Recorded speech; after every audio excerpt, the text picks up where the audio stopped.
Hey everybody, and welcome to Unhinged with Leirah. I honestly cannot believe I'm sitting here right now, partly because I've wanted to start a podcast forever, and partly because I have absolutely no idea what I am doing. So if you're sitting here listening and thinking, wow, this girl sounds like she's winging it, well, I 100% I am.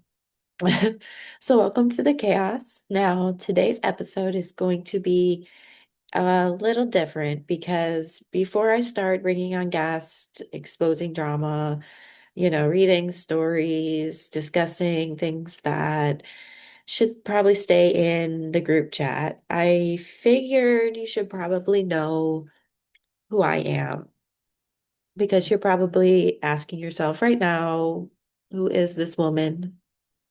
Valid question, guys. My name is Leirah. I'm just your average girl. I mean, well, average-ish, because normal people don't randomly decide to launch a podcast like this one. So, I mean, here we are. I've had a lot of ups and downs in my own life. I've struggled with health issues, mental health issues. I've made mistakes. I've trusted the wrong people. I've dated people that should have come with warning labels. And I've made enough questionable decisions to fill at least 3 seasons of a reality TV show. But every single time life knocked me down, I got back up. Mostly because I realized nobody else was going to do it for me.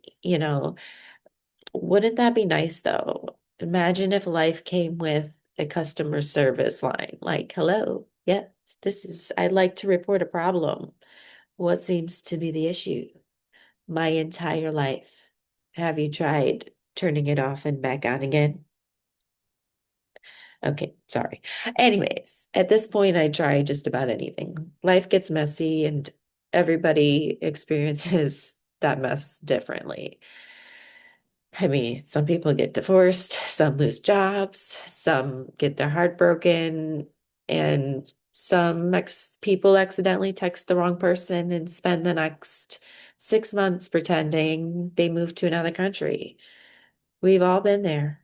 Well, maybe not all of us. I haven't, but somebody listening definitely has. I guess the biggest lesson I've learned in life is that life keeps going no matter what happens, whether you're ready or not, bad things, embarrassing things, weird things. Sometimes all you can do is laugh because if you don't laugh, you'll cry. And honestly, waterproof mascara is expensive, so we're going to choose laughter. Now, another thing I've learned is people are always going to judge you.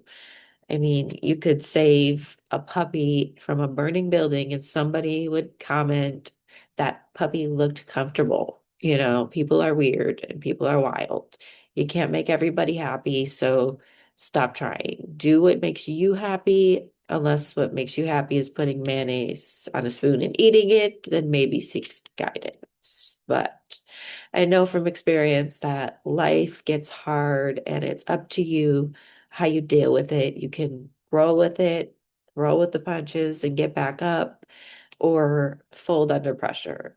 I am no saint myself, but I am trying. And if it wasn't for Jesus, I wouldn't even be here today. He has saved me so many times. I know at this point he's looking at me like, again, move out the way. But my God is a just God. And he has never failed me, even when life was a mess. My life was a mess. He still showed up and he showed out. Okay. So if you're lost in life, try Jesus. Now, guys, my team and I have been putting some amazing things, some projects that I together that I can't wait to share. I can't share too many details right now, but I cannot wait to share them all with you. We are working some magic behind the scenes here. We are building something here unlike you've ever seen. So We have some amazingly, wildly talented people we've been working with and creating with, and it is so exciting to be able to do what I love, the music, the art, the film. I mean, and they have been doing something I love doing, and they're helping me doing something I love doing. It brings me joy to bring others joy. So, we're bringing TV back, we're bringing entertainment back in the best way possible. So make sure you stay tuned and follow along and you don't miss out. Okay. So now let's get into to some stories that I've heard. Today's stories are all submitted by listeners, internet strangers. Are they true? I don't know. Could they be true? Maybe. Am I going to read them anyways? Absolutely, because this is Unhinged with Leirah, and we support all decisions here. Okay. But our first story is something I've been seeing all over the internet, and I'm genuinely upset about this one. And I wanted to discuss my thoughts on this and see what you guys think. So before we get into anything spooky or funny, let's dive into the documentary The Crash. In fact, it's one of the saddest and most frustrating stories I've seen lately. I'm talking about the Netflix documentary The Crash, which has absolutely exploded online over the past few weeks. Now, if you haven't seen it yet, I won't spoil every detail, but the documentary follows the case of Mackenzie Shirilla, who was convicted after a car crash, and she crashed her car into a building at almost approximately 100 miles per hour in Ohio in 2022. The crash killed her boyfriend, Dominic Russo, and their friend, Davion Flanagan. Mackenzie was the sole survivor. Prosecutors argued that the crash was intentional, while her defense argued it was tragic accident or possible medical event. She ultimately was convicted of murder and sentenced to two concurrent terms of 15 years to life in prison. Um, what fascinates me the most about this documentary is that you start off watching it thinking, you're going to get some answers, some insight on what's going on, but instead the documentary ends and you're still sitting there like, wait, what?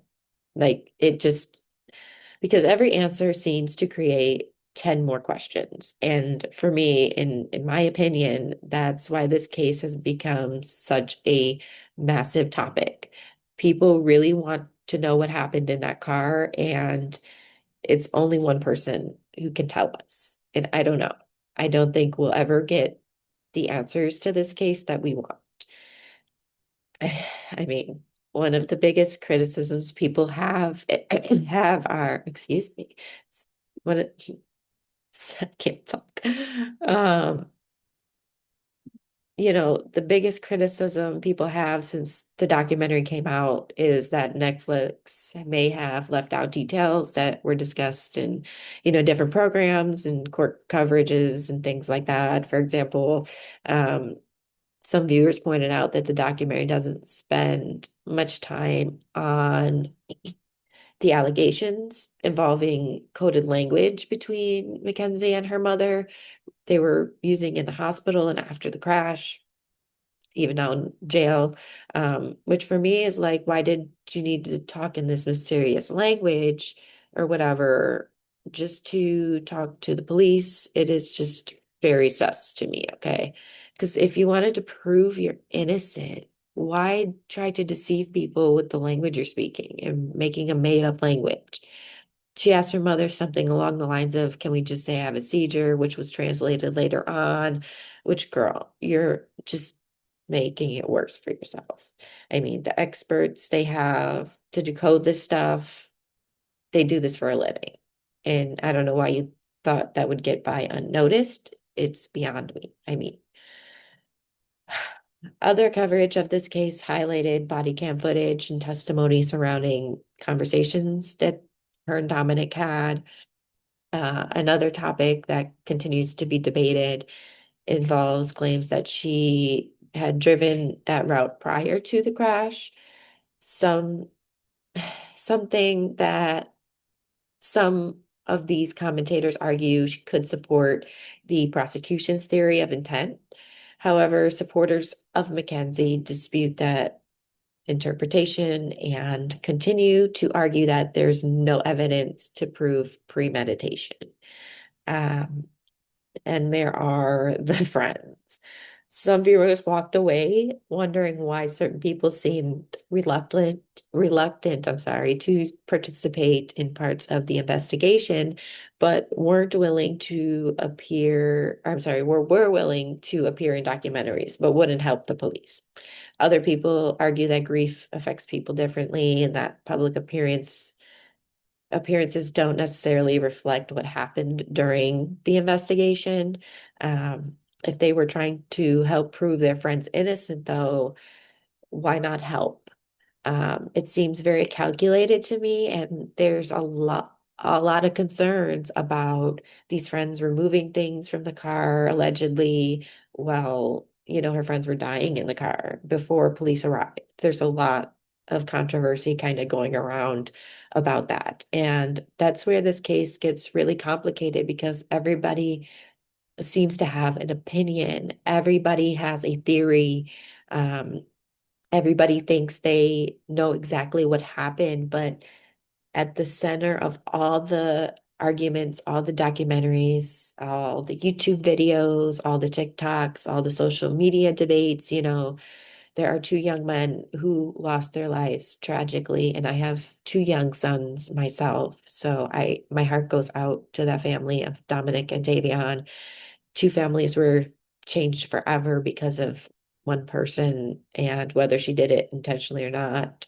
I mean, and that's the part that sometimes I gets lost in these cases because the internet obsesses over Mackenzie and what she did, but not everybody is talking about the victims here.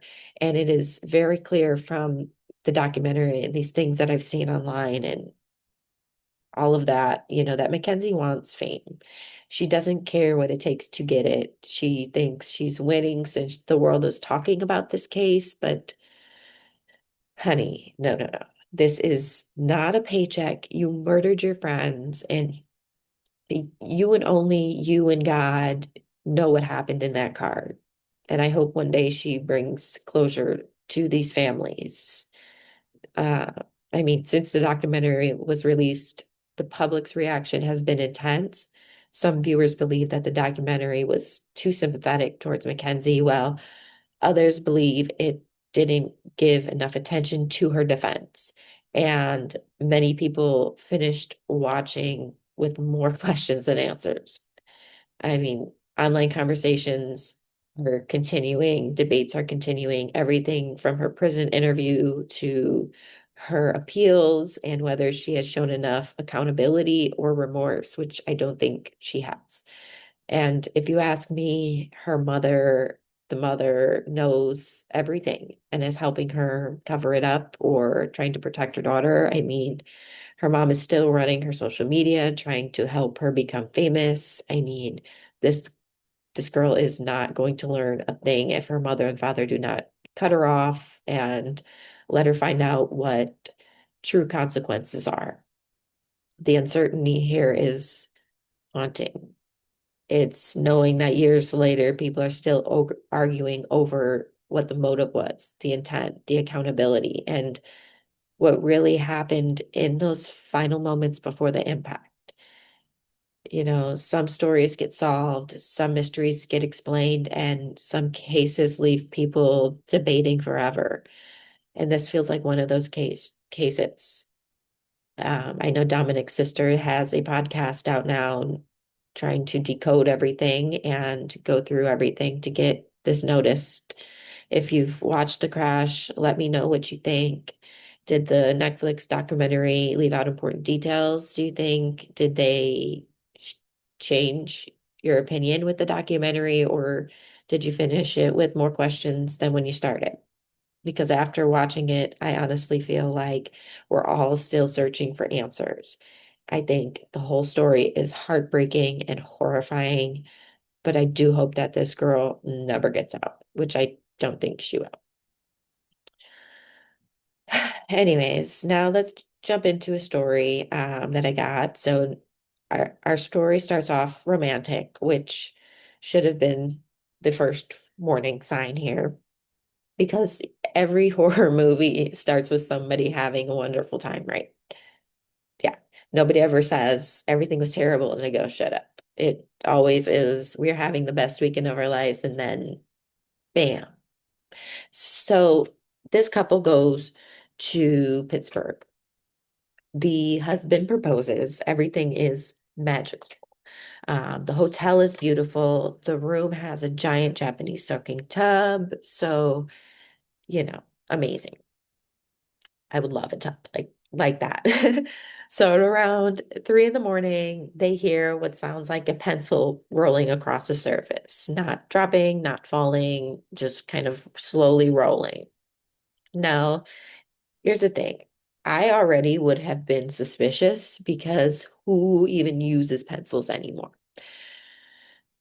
Anyways, the next morning they discover there are no pencils, no desk, no place for a pencil to roll.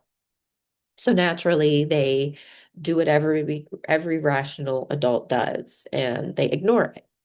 Because if you're staying in a nice hotel, spending all of that money, you're not checking out because of a ghost pencil. Okay, like you're staying. You're getting your money's worth. If the ghost wants to haunt me after I paid $3,000 for a room, congrats. Like you're now going to be splitting the bill with me because no. Now, here's where things get weirder. The next night, they're sitting in the soaking tub, living their best life. Probably feeling fancy, probably pretending they own the hotel, because honestly, let's be honest, if you have a giant soaking tub for at least 5 minutes, you're going to be convinced that you are royalty. So, anyways, then suddenly they hear like microphone feedback. The sound like that awful screeching noise that makes everybody immediately look around like who's touching the microphone. The whole room fills with this buzzing noise, and then they hear like somebody blowing into the microphone. Nope, absolutely not.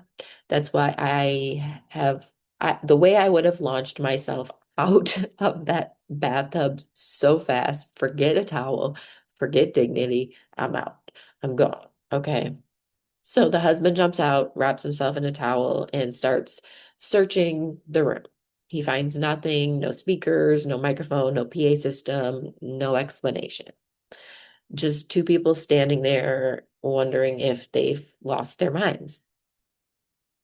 I mean, anyways, a week later, they contact the hotel to ask about, the history of the building. Turns out the hotel used to be an old telephone factory. Now, when I heard that, I kind of got chills because suddenly the pencil, the speaker, the microphone sounds, the announcement sounds, everything seemed connected to me to the building's past. Or maybe, they just had a very haunted engagement weekend. I don't know. So, what do you think? Was it ghosts, old building noises, maybe a weird connection to the history, or did some former factory worker just want to make sure the audio equipment was still working? You let me know. Now, this next story might be one of the funniest things I've heard lately because this kid accidentally became a supervillain. Imagine being maybe 7 years old, you're thirsty, you just want a drink of water, and within 5 minutes, you've caused property damage, traumatized a teacher, launched a dead mouse through the air, and became a school legend. That's impressive. Some peak in high school, this kid peaked in second grade. Okay. So let me paint the picture here. This poor kid's classroom had one of those water fountains attached to the sink. Sounds convenient, right? Well, wrong. Apparently, whoever installed this forgot that children are small. So the fountain was so high that most kids couldn't even reach it. Now, the storyteller was one of the shortest kids in the class. So every day, this kid basically was fighting for survival, just sitting there dehydrated, looking at the fountain like it was the final boss in a video game. So the teacher wouldn't let him go use the fountain in the hallway, which honestly seems a little harsh. But anyways, imagine being denied water because you're vertically challenged. That's how villains are created. So one day, the teacher leaves the classroom to deal with a fight in the hallway. Now, whenever a teacher left a classroom when I was a kid, everybody immediately acted like they were being released from prison. Okay. So the second that door closed, it's complete chaos. The kids standing on desks, trading snacks, trying to see who could make the weirdest noises. You know exactly what I'm talking about, hopefully. So this kid sees his opportunity. He climbs on a stool, looks at the fountain, and decides today's the day. He grabs onto the fountain nozzle and tries to pull himself up. Now, at this point, every adult listening already knows this is not going to end well. So the kid pulls himself up and the nozzle twists. Something breaks, and there's like a weird hissing noise coming from the fountain. Instead of telling anyone, he sits back down and pretends absolutely nothing happened, which honestly relatable.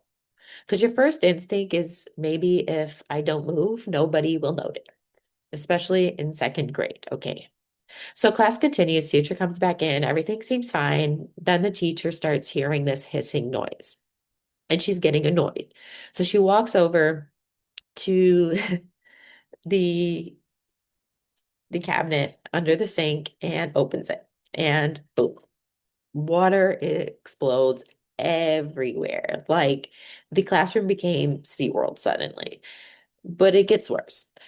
So, because apparently there was a dead mouse trapped inside the cabinet as well. And that dead mouse came flying out with the water. And the mouse landed on the teacher's lap. Now listen, I'm sorry. I really am. But can you imagine 1 minute you're teaching multiplication and the next you're getting blasted with water and a flying mouse? I would have quit immediately. That would have been my last day. Okay. Like, kids, it's been a pleasure. Education isn't for me. Anyways, the teachers naturally start screaming and the kids start screaming and everybody gets evacuated. It is pure chaos. And then because every classroom has one. Somebody snitches. Uh, the teacher tries to then convince the principal that this 6, 7 year old somehow planned this whole thing, and the principal could not stop laughing and could not take it seriously. The kid did get detention, but here is what I think is the best part of this story because after that, the school changed the rules and allowed kids to use the hallway fountain during class. So technically, this kid was a hero, a destructive hero, yes, but a hero. And if people called me the flood kid after that, I would own it. It would, I would make business cards. Hello, nice to meet you. I'm flood kid. Legend, absolute legend. Okay. So we're going to move on a little bit here. Speaking of legends, and I want to speak about one legend that has made a comeback in 2026, Michael Jackson. Yeah, the one and only King of Pop. It's crazy. All of these years later, his songs are back on the billboards and his music is still top tier, better than some music that is coming out nowadays. Whether you loved his music, grew up watching his performances, or simply know him from pop culture, there is no denying that Michael Jackson changed entertainment forever. Michael's journey began in Gary, Indiana, where he performed alongside his brothers as part of the Jackson Five. Even as a child, his talent stood out. His voice, his stage presence, his charisma were unlike anything audiences had seen before. The group quickly became a sensation, producing songs like I Want You Back, ABC, I'll Be There. But Michael didn't stop there. As he grew older, he launched a solo career that would make history. Um, Albums like Off the Wall, Thriller, Bad didn't just sell millions of copies, they transformed the industry. Thriller remains one of the best-selling albums of all time and helped redefine what a music video could be. Michael wasn't just a singer, he was a performer, and people don't understand this is what made him the greatest of all time. In it's one thing to sing and dance on stage. It's another to make the audience feel it. His concerts were massive productions. His choreography inspired generations of dancers. And of course, there's the moonwalk, a dance move so iconic that people still try to attempt it today, like nearly 40 years later. Throughout the 1980s and beyond, Michael became a global phenomenon. His influence stretched far beyond music. His impact in fashion and dance and music videos and pop culture and it affected everything on a worldwide scale. Actors across multiple generations have cited him as inspiration. But with that level of fame also came enormous pressure. Michael's life was often under intense public scrutiny. Every move he made seemed to become a headline.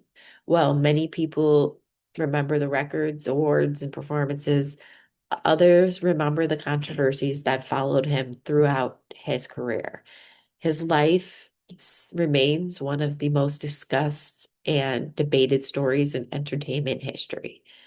Now, that story is returning to the big screen with the new Michael biopic.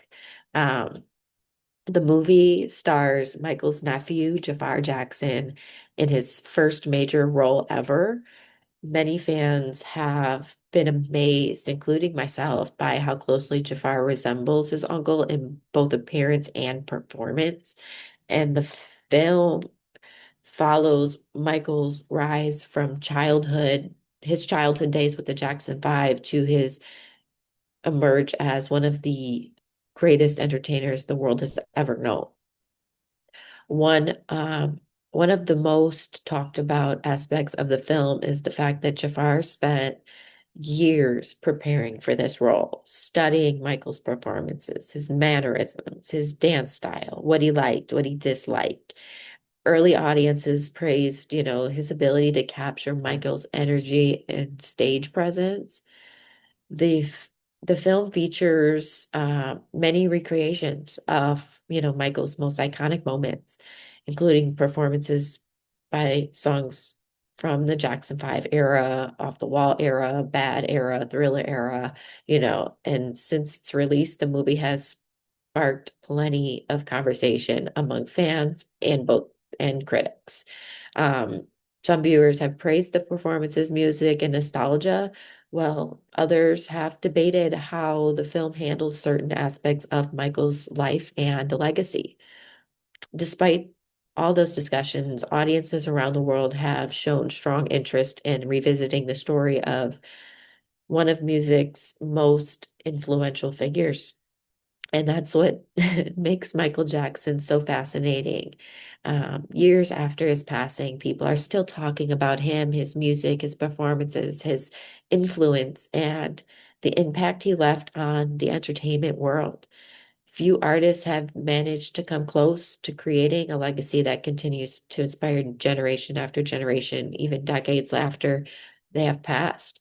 I think that there is so much more that we could cover about him today, but I honestly think that Michael was so misunderstood. And from what I have seen over the years, and he was lonely, which sounds crazy being one of the most famous people in the world, but The saying is, it's lonely at the top. The world puts so much pressure on a five-year-old kid and created the biggest superstar of all time, but that came with a price. And I think we all owe him a very big hug. Well, that is all the chaos that I have prepared for you today. So thank you for hanging out with me for an episode of Unhinged with Leirah. We have so much cool stuff coming, guys. I'm so excited to share everything with you guys. This podcast is going to be a place where we laugh, we tell stories, talk about life, share experiences, and occasionally question humanity. So if you have a crazy story, funny story, send it in. Ghost story, funny story, embarrassing story, dating disaster, family drama, true crime, workplace nightmares. I want them all. And who knows? You might end up on the next episode. Until next time, stay safe, stay weird, and stay a little unhinged.